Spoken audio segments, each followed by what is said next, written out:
Hey guys, what's up? Suraj here with a new video. I am a second year at Brown University. I'm from New Orleans, and this past fall semester, like most people, I took my classes online from home. I wanted to use this video to talk a little bit about one of the courses I took this past fall semester. The course title was HIAA 10. HIAA is for History of Art and Architecture, and the course's name was A Global History of Art and Architecture. So this class, based on just the quality of lecture, the professors, and the engagement that I had with the course, I want to say is one of the best courses I've taken in my 1.5 years at Brown so far. I absolutely love the course. That being said, there was this one thought about the course that I kept having again and again, and it's been eating me alive. So this was a global art course, right? Keyword global, it's in the name of the course. And not one out of the 32 lectures focused on a piece of art that was from South Asia. Now, obviously, I noticed this because I am South Asian, and I know that there's no way to cover every single corner of the world in a shortened semester in the middle of a pandemic in this art course. So let me just reiterate the fact that I'm not here to go after the professors or anything like that. I'm just here to bring light to some South Asian art. I made sure to do my final project for this course on a piece of art that was somehow involved with South Asia, and I'm going to be using this video to analyze it and talk about my research paper. I also want to add a disclaimer. I am a STEM concentrator, so I have no experience in art whatsoever. This is just my analysis and what I researched. Feel free to criticize me. This is my first art course, so we'll see how it goes. Without further ado, let's get into some analysis.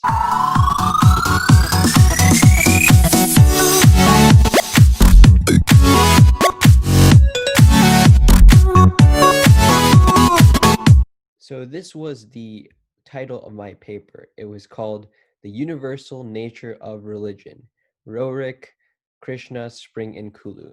So Krishna, Spring in Kulu is the name of this painting that I chose, and it was painted by a Russian painter, Nicholas Roerich, in 1930.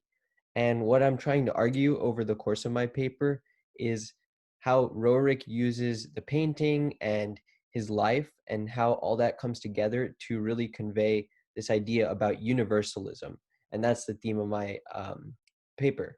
Universalism is the idea that there is one universal truth and that religion is just a way to find that truth. So like all religions are different roads to the same destination. So my first piece of evidence in my paper is the life of Nicholas Roerich and how that really influenced his art.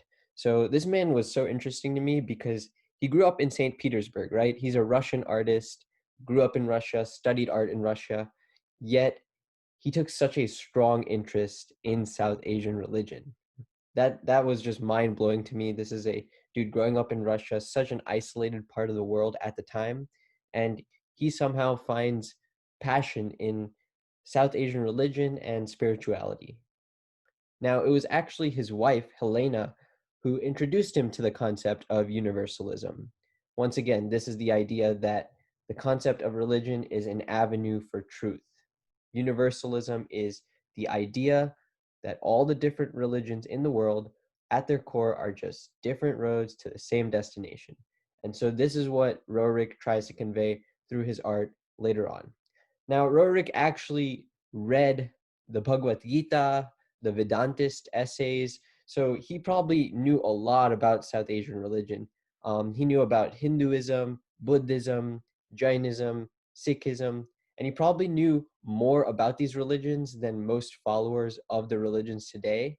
Especially in America, especially in our generation, myself included. So that's what really gave me respect for Nicholas Roerich as an artist, as a painter. Another fun fact about Roerich is that he and his wife actually founded a religious doctrine called the Agni Yoga.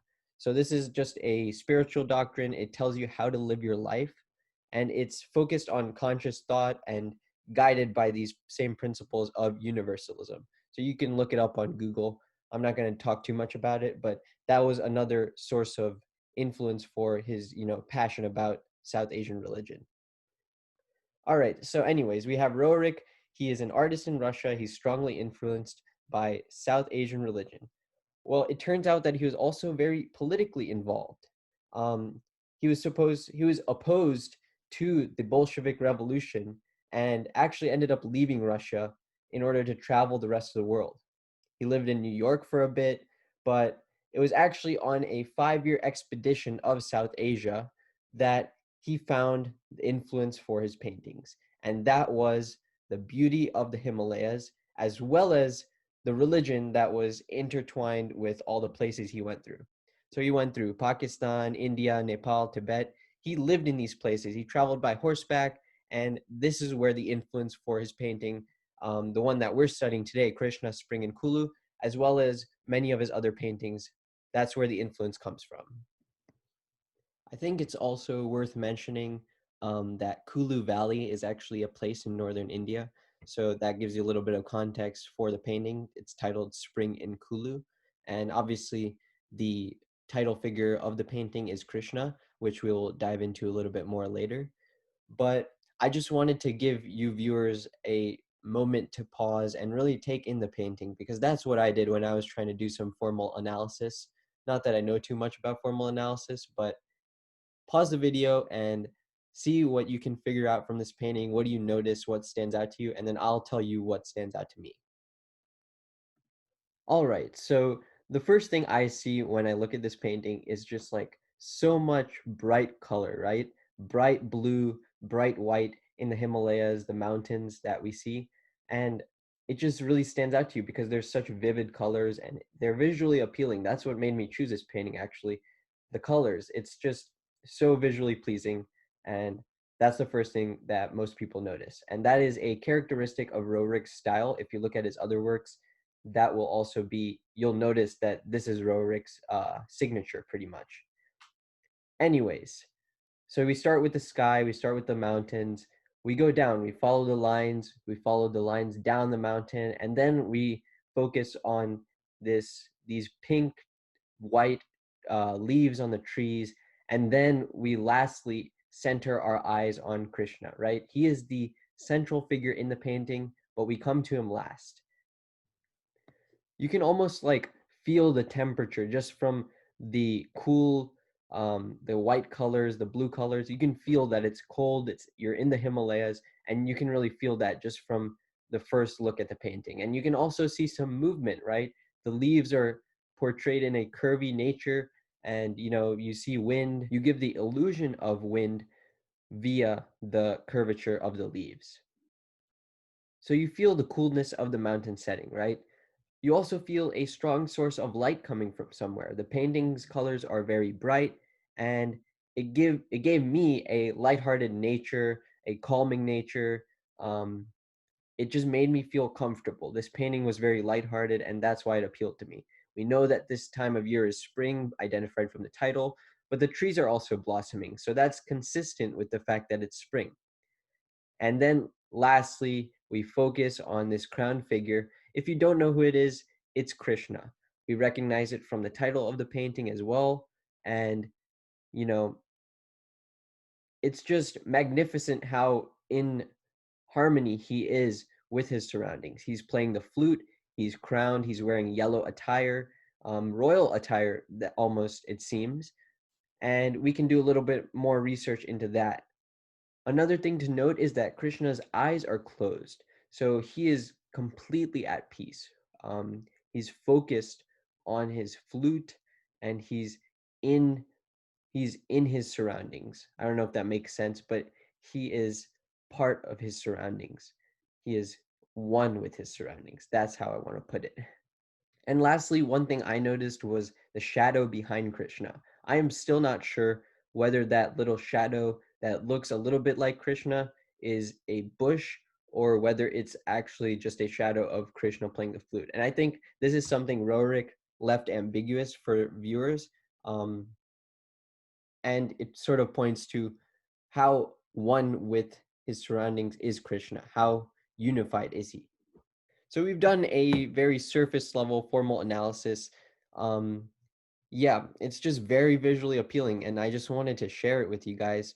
And I wanted you to get, the main points of the painting: the color, the figure Krishna, he is the central piece in the painting, as well as, the leaves and the nature and the interaction between Krishna and nature.